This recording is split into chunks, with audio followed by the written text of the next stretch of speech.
And sometimes I'm gonna comb my hair and check it. Okay. Okay, Jim, welcome. I know this is your Thanks. first time out, right? In a First bar, time right? out in months in a bar. It's Actually, weird. I came here like about a week ago, so I actually came like the second day they opened. So. Oh, good. But you know, Jim, I don't know about you. Do you have? There's like a segment of my friends. Let's say 20% of my friends are like I am not going to go out until there's a goddamn vaccine. And then there's 20% of my friends like me. Hey, let's go to Union tomorrow. And then there's 60% that are kind of in between, maybe not. And then there's that 20% are very adamant. They're like the social distancing Nazis. Oh yeah. And so if they hear about you going out, and especially me going through radiation, oh my God, they give me bloody hell. But do you know what I'm saying? Mm-hmm. They go, what are you doing? Do you know you're compromising yourself? I know. I've had I experienced a little of that too. It's interesting. Everybody feels a little differently about it. Yeah, I mean, but what do you feel like that? Do you think that, I mean, I kind of want to, I haven't said this to him because I know they're doing this just because they care about me. I want to say, shut the fuck up. Yeah. I know. Hard to do I don't that. say that. Right. I don't want to say that. But you know how it is? It's kind of nagging at you. They go, yeah. And they go, what are you doing out tonight? I go, well, I'm going to interview Jim Smith. I go, well. I know my little sister she was kind of bugged at me. She's down in California. I said, honey, I've got a mask. It's going to be fine. They have seating and distancing. It's okay. She's been doing kind of the same thing. So I don't know. But what she was really freaked out about is that I was so close to the protesting. I said, well, right now it's like a street fair. They're having fun. And it's a couple blocks away. But It's like a block party. yeah, so they're okay. Okay, Jim, could you please introduce yourself and let us know what your full name is? The full name, do you want the middle name too? Yeah. James Rudolph Smith. God, that sounds like royalty. But I always hated that middle name growing up. Named after my father, so. Oh, okay, good. Yeah. So could you tell us, when were you born and was it in Seattle? I was born, no, not in Seattle. I was born in Oregon City, Oregon, which is near Portland, in 1958. Long time ago. Both my parents at the time were professional musicians and playing in the Portland Symphony. My father was the principal trumpet, and my mother was the principal bassoonist. Wow. And so that's where I started my life. Did you guys grow up in Portland? Well, till I was about 5, and then we moved to Seattle. So what brought them to 5 Seattle? or 6. Oh, it didn't bring my father. It brought my mother and her third husband to Seattle. This is where he wanted to be. So, So when you, what year? How old were you when when you came to Seattle? about 5 or 6 when we moved here. About 6, I think. Okay. What area of the city did you guys? We live in? lived in Shoreline, which was a very suburban enclave there in the 60s. It was, we had a split level home and the cul-de-sac and lots of kids and crazy fun friends. It was pretty fun growing up there. Had a good time. Did you have any siblings? Yeah, I have one of 6 kids that my mother had, but she had 6 kids over 18 years, so there were never too many at home at once. It was probably a smart thing for her. So I had my one brother, at least, a little brother that I grew up with. So do you remember? Did you go to the when you went to school? Was it like the Shoreline School District or what was it? Shoreline School District, yeah. Would have gone to Shorecrest, but I took my GED in 9th grade and went to college to learn to study cello with a specific teacher, and so that's. So wait, so when did you start playing cello? When I was about 12, kind of late. I'd played the piano for years before that, and then switched to cello and got pretty good at it right away, and then wanted to study with a specific teacher and didn't really care for high school, and So I took my GED and Wow. graduated and went to college at Western when I was 15. That's So I was amazing. A young kid, a little So lad. your mom was all supportive of this? Oh yeah, she was terrifically supportive. How about your dad?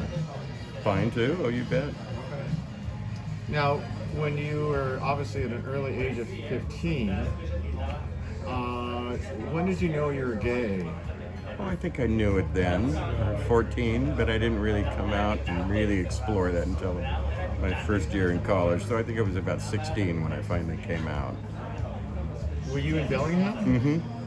How was it living in Bellingham? Oh, it was great. I had a great time. It was a great. I actually went there when it was still a state college, and then halfway through my stay there, it became a university. And at the time, it was the #1 party school in the USA, voted by Playboy magazine. And believe me, the music students definitely took full advantage of that title, and we had a good time. How was the instructor that you went up there for? I mean, how was he? Oh, he was wonderful. He was a great cellist and teacher, very eccentric and interesting, but it was definitely a great thing to do. Very unusual person. Okay. Did you spend 4 years at Western? Actually, 5 years there. I was there a long time. Couldn't leave. But yeah, it was good. Enjoyed it. And then I came down to Seattle in '81. Moved here. Okay, so when you came back in '81, so how old were you when you came back down to Seattle? Well, how old was I? 23 or something? I think so, yeah, 23 when I moved down here. And by that time, I assume you were out? Oh, I was out and I'd had a relationship or two under my belt and hit Seattle with a raring to go, you know. What area of Seattle did you live in first? I lived in a great little brick Tudor in Green Lake for a while, for a year or so, and then I actually moved right up to Capitol Hill after that, and well, the rest was history. And can you just so what year was this about when you moved to Capitol Hill? 82, I think. Yeah, So 82. can you describe Capitol Hill back in '80s, early '80s? Like, what was it like? Like, Oh, was there gosh. I mean, I always hear about all these car dealerships and all that stuff. No, I think those were kind of gone by the Okay. time the early '80s were there. But you know, the Deluxe was still there, and it had still been there, or had been there for quite a few years. And the Elite Tavern was across the street from that, which is where I met a partner of mine along the way that I spent 12 years with, actually. Met him there one night, and that was right next to the old Jade Pagoda. Ernie Steele's, and that was down the street. It was so different than it is now. It looked so different. Fred Meyer was Market Time Foods back in the day, and little buildings with funky places. Really fun. Was it safe? Yeah, I think we felt safe for the most part. There was a period of time there in the early '80s, though, when there was some violence against gays and stuff that happened here and there. The park at times, Volunteer Park, got a little scary at moments. Boy, I'll tell you, that place in the day. My goodness. I was remembering back on Volunteer Park the other day in some of those summer nights where I swear to God, there were anywhere between 50 and 100 men in and out, darting in and out of the shrubbery, in and out of the shadows. And I mean, it was just debauchery at its best. It really was. It Wow. was such a fun time. And how many times did because you always used to hear about the police raids, and how many times did they like raid the Oh, well, I never got caught. But, you know, occasionally things might happen, but people were pretty good about warning one another. Although I must say, I believe I had a little dalliance with a bicycle cop actually in uniform once. So, wasn't too bad. What about the gay bars back in the '80s? What were they like? Oh, well, there was the old Brass Door, which then became the Brass Connection, and that was a great big loud disco, cheap drinks. I think Monday nights it was 50-cent cocktails. Wow. So, so you could do some damage on a Monday night, you know.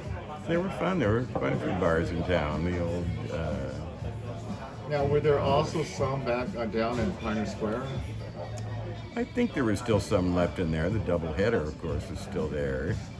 But you know, the very first bar I ever went into, I was well underage. I was 16 and went into Shelley's Leg when it was down underneath the viaduct there. And gosh, that was interesting.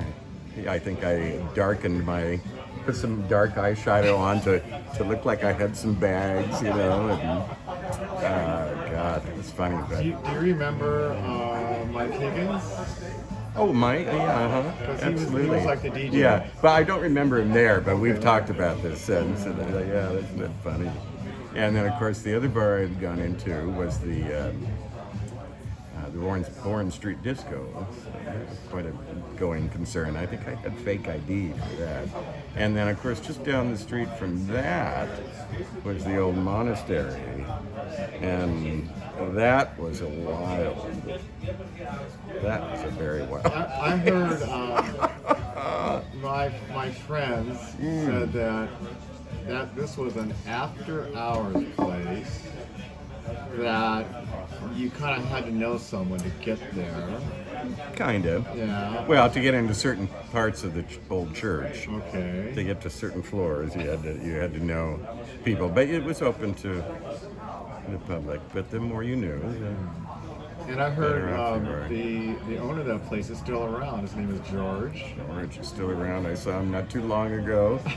Too many years ago, still flanked by 4 young lads, and of course he looked as good as always. Actually, he looked pretty good, but boy, what a past! I mean, that guy was in and out of trouble all his life. Still, I'm sure, lawsuits about this and that. So Anyway, it was fun. So yeah, let me talk about, obviously during the 80s is when HIV and AIDS came about.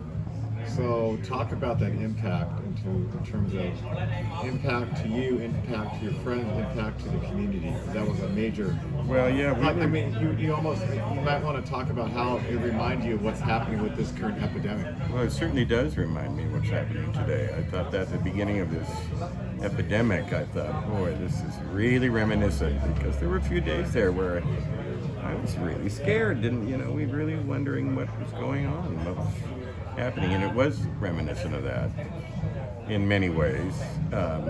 Made me very emotional for a couple of days there.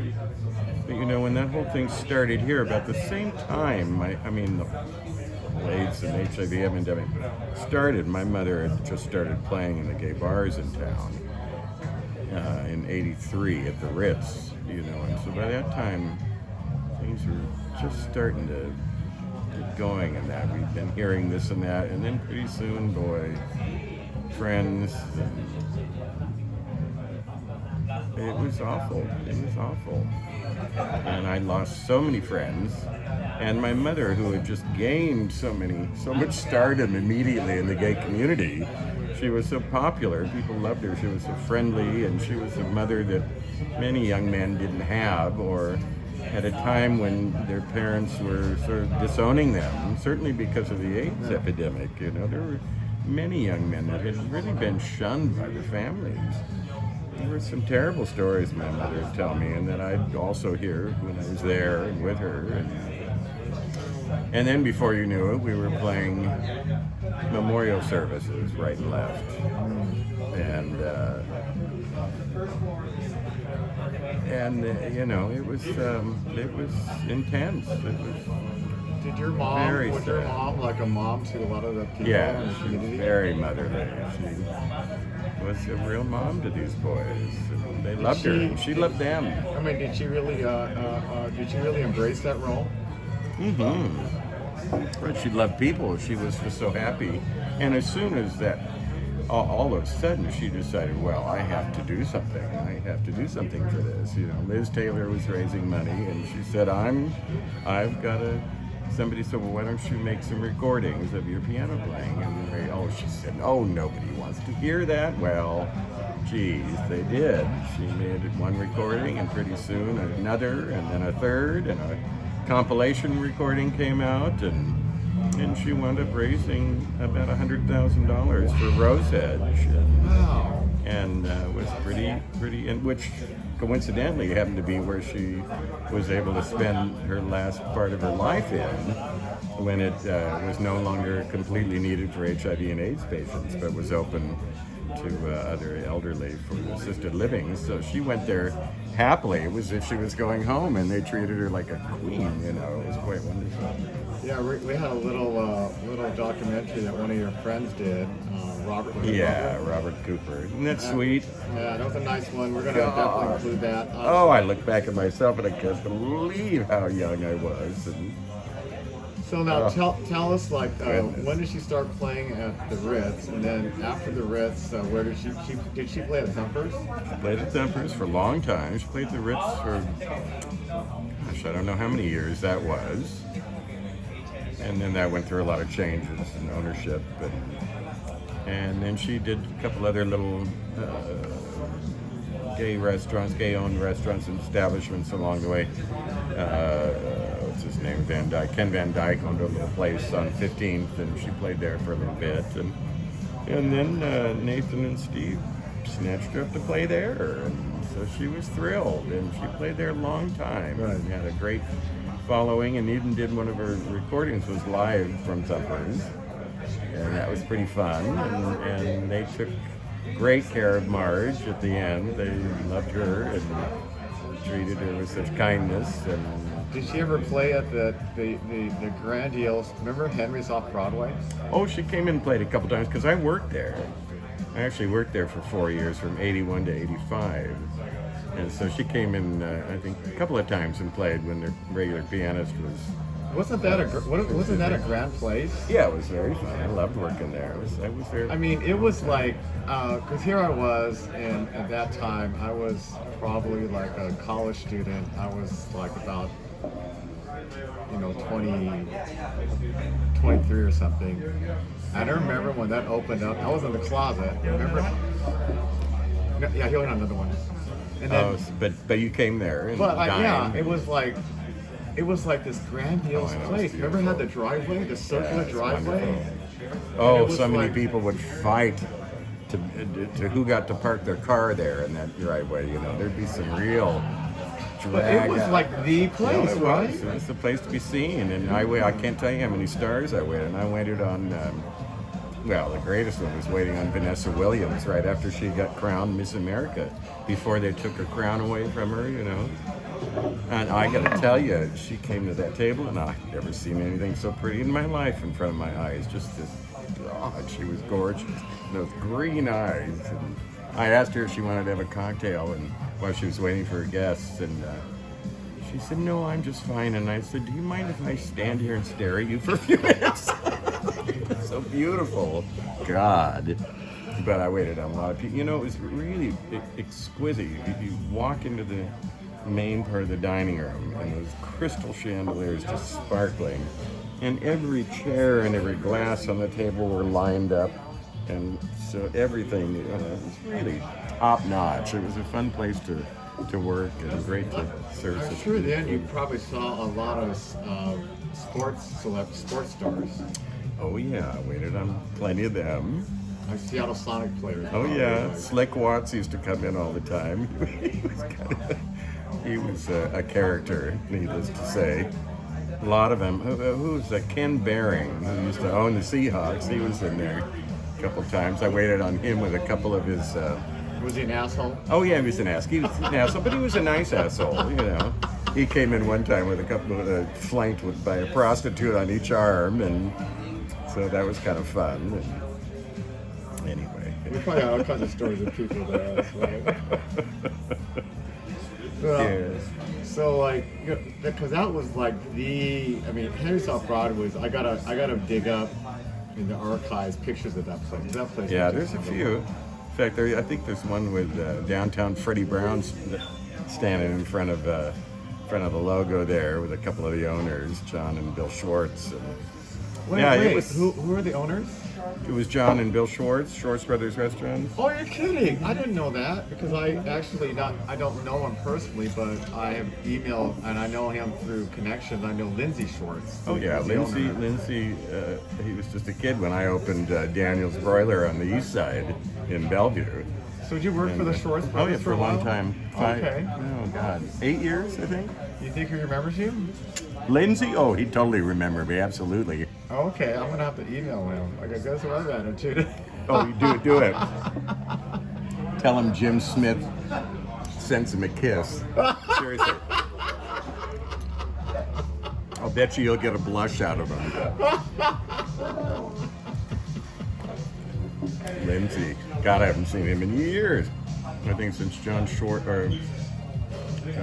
memorial. So I didn't know that the Schwartz family owned the Henry's off Broadway. Yeah, that was kind of, I think, their uncle, Jack Benaroya, he helped them, you know. I didn't know they're related. Yeah, he got them started at the butcher down in Georgetown, and then they got Henry's, and then that was kind of their flagship restaurant, you know, for a while. The fancy place, you know, as they opened up Benjamin's and continued the Daniels thing. But it was a lot of fun. We loved it. So you ended up working on which Daniels Brothers you were On the east side, on the top of the Seafirst, well, the old Seafirst building. Well, that's right, old Seafirst building. In fact, I have a friend there who's been there working as the head hostess since we opened in 1989. She's still there. She's still working there. You're kidding. Yeah. Well, they're not open right now. Oh, yeah, but she had moved into the private dining rooms. But yeah, she was the head hostess there for all those years. I think they just recently gave her a big bonus too, which was nice. But can you imagine? That's a long time to work at any job, I know. let alone a restaurant. I know. You know, but she was fabulous at her job. And boy, if you get a good hostess that can run a sheet there in the night, it's something you want to keep. You know? I'm going to take you and me are going to go to Daniels for happy hour. Oh, that'd be fun. I haven't been there in years. And I have And of course, these- Jim I have- Washburn is still playing there. I have these gift cards for $25 Oh, each, fun. so there'll be a big discount for us. But you know what? I want to go to the new one at the Hyatt. The Hyatt where? Down here? The big Hyatt. The new big Daniels Hyatt. open one? Oh, that's right. I heard they were. Well, so I wonder when they're going to get to open. So where does your friend play? Restaurants. Who? You said Oh, Jim Washburn. He's been playing the piano at Daniels Which since one? we opened. The one on the east, up on top of the. Well, we'll go there. Bellevue. We'll go there. Oh well, he's not necessarily a friend. It's just that there's another person that's been playing the piano in that restaurant since 1989. He's still there. I mean, that's really crazy. Isn't that wild? I mean, it must make good money. I don't know if I could do that and play that same schlock stuff every night after night, but I guess, you know, if it's a career. Yeah, that restaurant business, God. So how many years did you work for Daniels? Daniels, I was there 4 years. Henry's, I was 4 years. Worked at the top of the Space Needle for a while. Quite a few places. When I first got to Seattle, worked at Gasworks, which was a fun fun restaurant at the north end of Lake Union. That was kind of a neat place. Okay. I'm not sure what's there now, but. And so when did you then start to do your painting business? Well, let's see. When did I start? I think I started my own business in '86. Finally, so I've been doing that a long time. '87, I guess. After I moved back from Hawaii, I did that. Where were you living In in Hawaii for about 2 years. What did you do there? I worked in the restaurant business. I actually went over to audition for the Honolulu Symphony, and then 2 weeks after we got to Hawaii, the symphony went on strike, and never recovered at that point. So I had to go into the restaurant business. And never auditioned for them, but they'd struggled for years, you know. Yeah. And so did you ever play for a Seattle Symphony here? No, never the Seattle Symphony, but lots of other orchestras around town. I auditioned for them a long time ago and made the finals one year, but played in a lot of other orchestras. Now I'm much more interested in playing chamber music, which I think is what most older symphony musicians get to the point, especially string players. They want to play chamber music. It's much more intimate and, you know, a little less of a cacophony around you. You know. Are you part of certain group now? Or certain... Yeah, the Opal String Quartet. And I'm also the principal cellist of the Saratoga Symphony, which is based in Whidbey Island. And then I just freelance around, play with many groups. From gypsy funerals to dog races, you know. Lots of weddings. So that is, you know, that's a really very strange thing about this time of pandemic, is that my summers are generally, I'm either in shorts and nothing else, or I'm in a tuxedo, you know, because it's just wedding after wedding. Every weekend is sometimes 4 or 5 weddings I play. You know, oftentimes 2 or 3 in a day, if I can, you know, work it out just right. So it feels so strange to not have those gigs. You know, not that they were necessarily musically rewarding, you know, but it was good money and it's a nice thing to do, and it's Now, such a big part of my life. With the since that's a major part of your income, you know, when the Congress a couple months ago passed unemployment, they really made it really flexible. They basically said anybody who's self-employed can file for unemployment. Did you file for unemployment? Didn't. No, Why not? I didn't want to jump through the hoops. I didn't want to take the time, and you know, I've already still got this other or major portion of my income with the painting and carpentry, which generally is under the table. So I just didn't want to fuck with stuff too much, you know. And in my past experience with anything like that, it's such a mess trying to get any of that stuff working. Although so you know, obviously I've had friends that worked great for them, and others who got messed up with the scam that was going on through the unemployment stuff. So, and other people that got paid immediately, and others that didn't get anything. Well, fortunately, I was on unemployment already because I got laid off in January, and so, you know, I just got included in the COVID wave. Yeah. So all of a sudden I was making $380 More. a week, and then all of a sudden it was additional $600 a week. Right. I know. So I was getting paid. I'm probably- getting paid, honey. I'm getting paid $980 a week. Jesus, I know that happened to a lot That's of why folks. I know I should have. You know what? It's not too late. Really? No. Because now, Jim, now it's not busy. So I would go back and say, when it happened, when your gig started leaving, just say, okay, I'm going to apply. Just say, and you can prove, you can say, okay, last year at this time, between March and June, this is how much I would have made.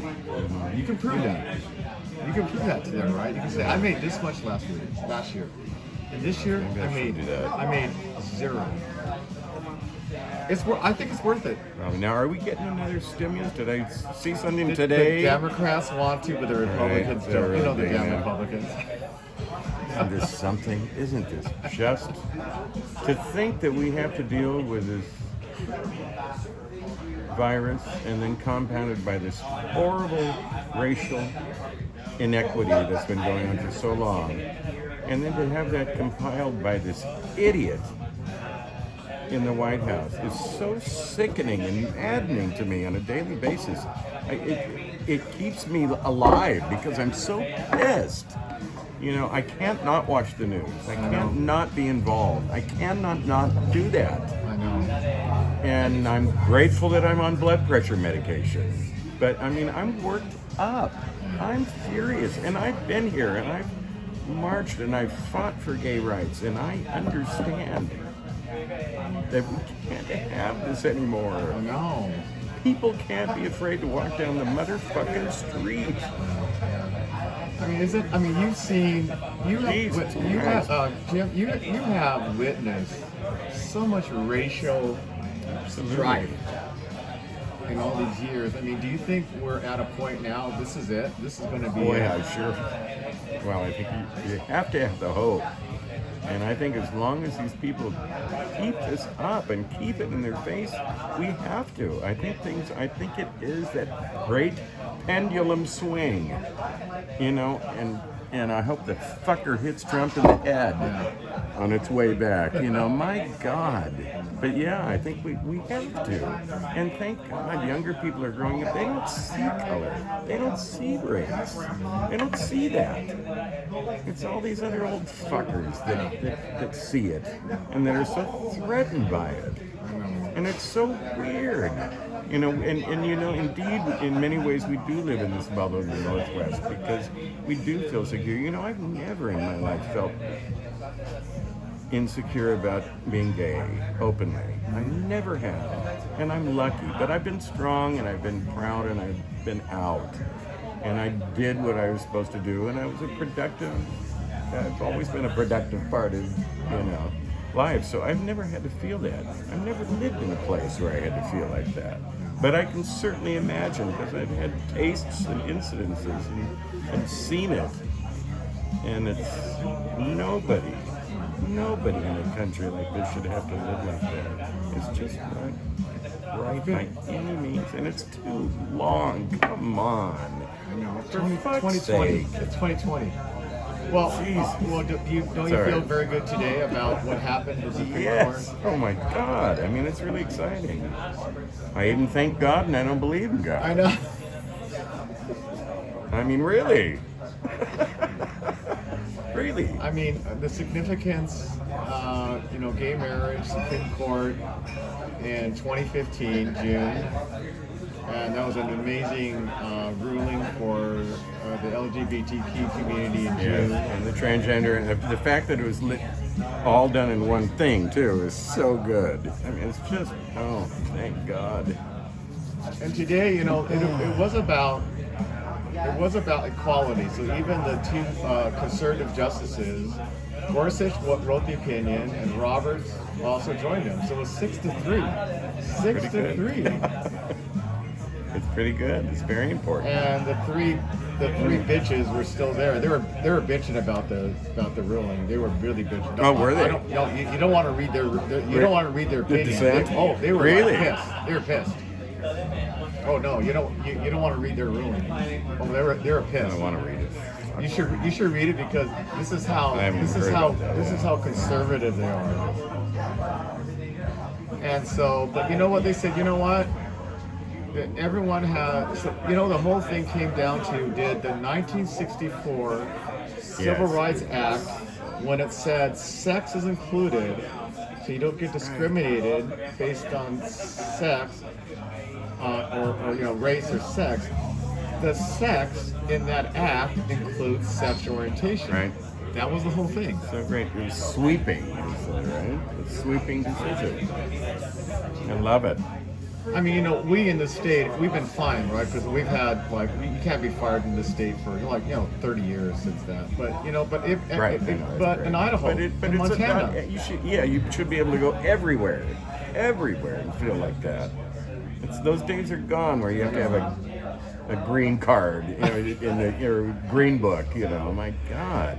Another thing, I think, and I think the country, I mean, this is an amazing ruling in the time of Trump. The fact that he put in Gorsuch and fucking Brett Kavanaugh, and still with those two, we still got 6-3.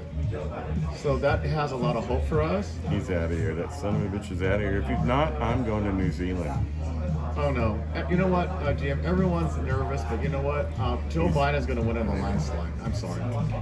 He's going to win on the landslide. Everyone's tired of this guy. I'm tired of him. Took him a long time, some of them, but God. Look at how much he fucked up this pandemic. Everything. And then what has he done for the last 3 weeks during this, you know, George Floyd thing? He's done nothing. Don't you love the new ad where Lindsey Graham, the Republicans against Trump, and Lindsey, it's just beautiful. How could you have a better ad? How could you hope for better footage than that? And you know, he's almost in tears. Well, he is. He's choked up about how fabulous Biden is. Yeah. When Lindsey Graham still had a heart, you know. Well, he used to. He drank the Kool-Aid though, the fucker. Boy. You know he's actually behind right now in his Senate race. I know, isn't that great? What's his name? Harrison. James Yeah, Harrison. Jamie. I gave him $10. Far out. Oh, I gave yeah, they gotta go. They gotta go. This stuff is it's archaic. I mean, Can't do this anymore. Amy McGrath, who's a Navy a fighter pilot, and she's beating Mitch McConnell by 2 points. Is she really in Kentucky? She really? Oh. Joni Ernst in Iowa's losing to the Democrat. Steve Bullock, who's the popular governor in Montana, Right. he's beating the current incumbent senator Steve Gaines by 7 points. I They're hope it's Republicans. a landslide. It's gotta be. We need 5 seats in the Senate right now. We're probably going to get 8 or 9. I know. Wouldn't that be something? Wouldn't that be something? Who do you want for vice And president? Who do you want for vice president? I'm still well. You know, I think I'd actually really like Elizabeth Warren, but I think it needs to be a black woman. I think it absolutely needs to be a black woman. I think Warren deserves it, but there's a lot of those black women that are truly, I would like to see, well, God, I'd love to see Michelle Obama, but I would, Stacey Abrams, Yeah. I would love to see, because I think How about she's, Kamala? I can deal with that. I could do that too. Yeah, any of them. Yeah. I mean, my God. I know.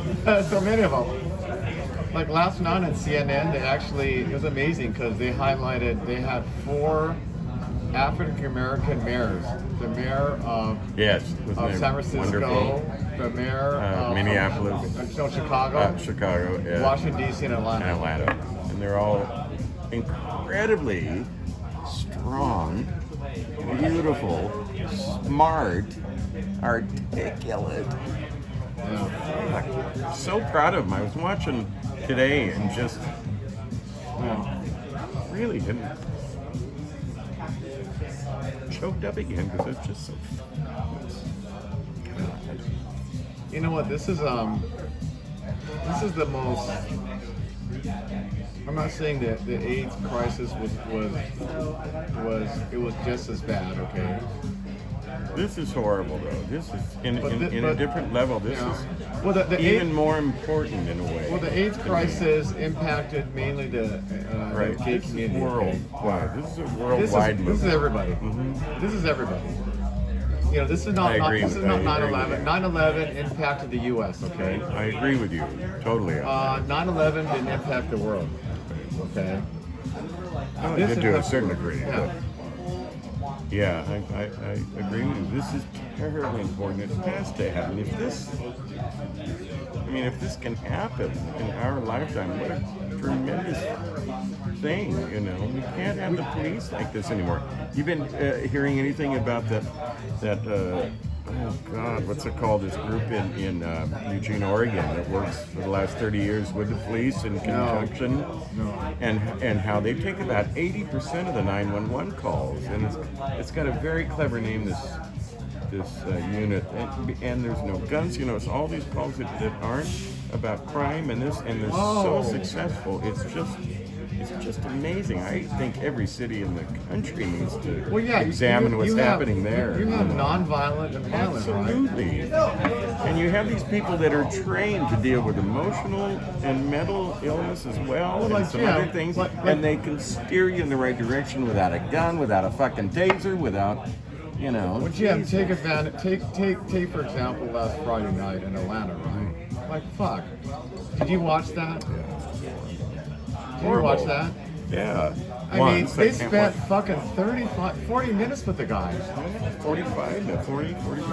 And they were chatting with them like this, like you and me. And then they shot him in the fucking back because they got his taser and he was worried about the teasing he'd get because of that.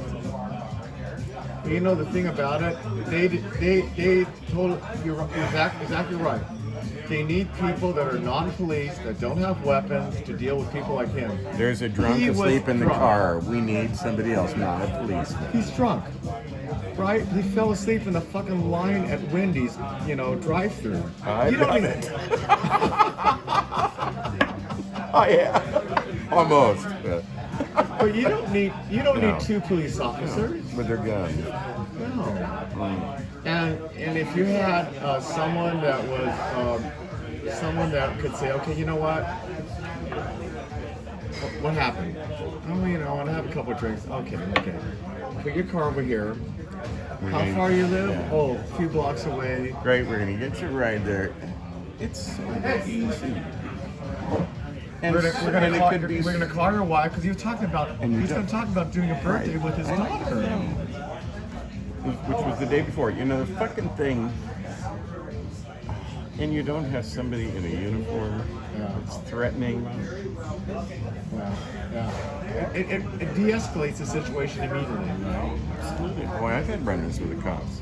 What's that? I've had run-ins with police How was in your years run-in? past up here. It was a bad one when I was sort of being accosted one night going from neighbors and being accosted by a street person who was fucking with me and a friend, and I had actually shoved him down. Well, some cops were on bicycle patrol, and these street people said that I had assaulted him, and so the cops came to get me. I was actually lying at neighbors, and the cops came behind me and grabbed my right arm and snapped it behind me and broke it because I had just healed from a car wreck where this arm was shattered and I have a steel plate in here. And so they pulled it and I was in jail and I had to have a cast at Harborview on this thing again. It was a horrible scene. It was a really awful Did scene. you file a complaint against these Yeah, but people? nothing came of it. There were no witnesses Back that then. at neighbors. They didn't want to be involved. My attorney had put up signs looking for witnesses for this evening. Nobody wanted to say a thing, and neighbors didn't want to get involved at all. So it was really a drag. It was horrible, and I spent weeks again in recovery after breaking this arm so seriously, which had changed my life. It was on my birthday too, Oh, no. And if it hadn't been for the gay jailer and his partner down at King County Jail at the time, his partner who worked in the infirmary where I was taken because of this, had they not been so sweet and didn't know who I was and who Marge was, it would have been a completely different story. They got my AIDS medication for me, my HIV medications, but it was a very frightening scene. Wow. Fuckers. So that was your The place. So that was your interaction. That was with my the one South Police. interaction with yeah. It was enough, and you should have seen this cast when they took me in ankle cuffs to Harborview to set my broken arm they just busted. And I swear to God, whoever did this cast, it might have been the first time they'd ever done a cast. It was just this great thing. I think they knew what they were doing, But I remember this lovely gay man in the infirmary who laughed at that. They were great. I wonder if they're still around. I mean, back then, you can kind of leverage the fact that if you're gay, if someone else was gay, right, you can kind of leverage the fact that. Wait. Well, let me tell you, I got a lot of special treatment because Marge was my mother. There were many years there. I certainly got laid extra because they go, "Oh, really? Marge is your mother?" And they'd come right home with me. They just thought that she was so great. And I remember one time I went into Thumpers and I asked my mother, I was going to give her a ride home, and she said, "Oh, somebody came in here tonight asking about you. Said they were an old friend, and I can't remember who it was." And I said, "Well, did they give you a card or anything?" And she said, "No, I'm not pimping for you." And I said, "Well, as a matter of fact, you don't know it, but you really are." And then one time I came into, oh God, I've got so many of these stories about Marge, but I came in one night to pick her up after work, and she was standing up and she was talking to a couple older guys, and they were a couple from out of town, and my mother came, or I walked up to the crowd and she said, "Oh, there's my boy Jim." And she said, "Jim, and she introduced me to these two men, and she said, "Now, guys, if you haven't done my son Jim, you're not trying." Oh, no!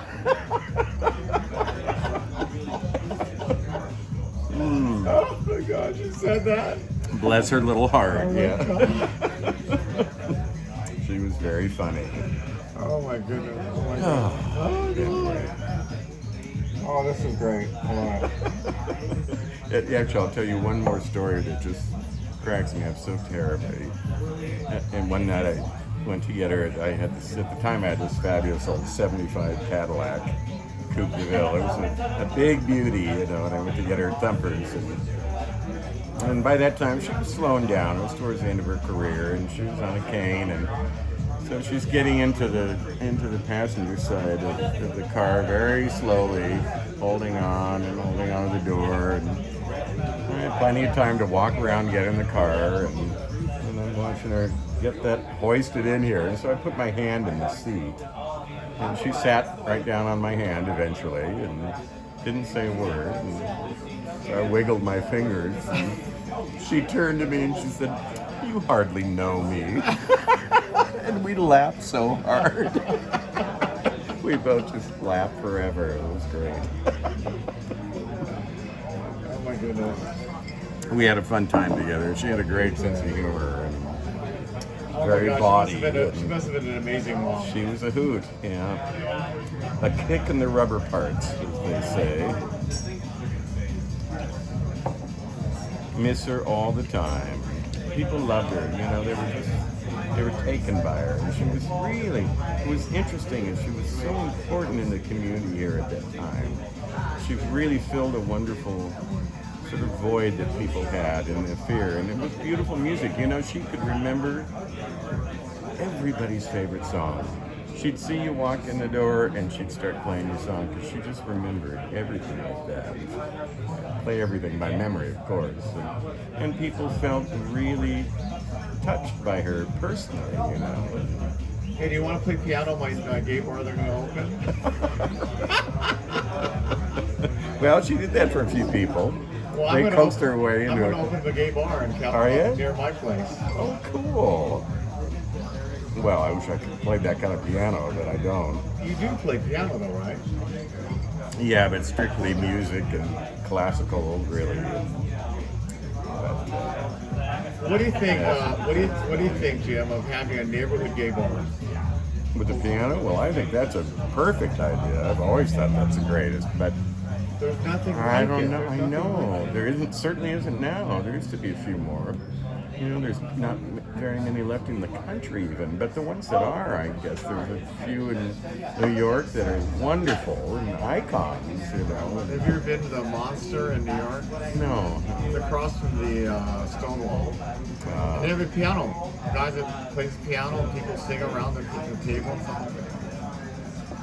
Fun. Are you really seriously thinking about doing that? I am. I'm actually looking into seriously. I'm having people Cool. do estimates at a place. So. Neat. You find out a place like that. I hope we get back to I'll some take sort you of home. normal. I'll give you food as well. Oh, don't worry. No, you know what? I have a lot. So I've been cooking. One of the things. I've seen you've been cooking. That looks good. So guess what I have in my refrigerator freezer that you're welcome to have because it's sitting there right now. I made a really nice beef and bean enchilada casserole. Mm. And I have this really, I portion it out. And then I also have a homemade spaghetti meatball. Sounds great. All right. So we're gonna go to my place. All right. I'm gonna put that in a couple bags for you, and I will drive you home. Well, that's really sweet of you. If you really don't mind, that's great. No, I don't want you to take the bus. I don't want you to take the bus. And I love your ride, so that's fine. Look at this wonderful old watch. I haven't worn it for so long. This Longines. It's in great Hey, shape. is it still working? Oh yeah, it was great. 1947. It's my another one? favorite watch. I love old watches. You want another one? Have another one. Another drink? Oh, I'm probably okay. If you're having one, I might, but... Yeah, I have one. You have one, and I'll have one. Okay. All right, sounds good. Okay, I'll stop this. Well, this is fun, this place. I'm glad to see you doing business.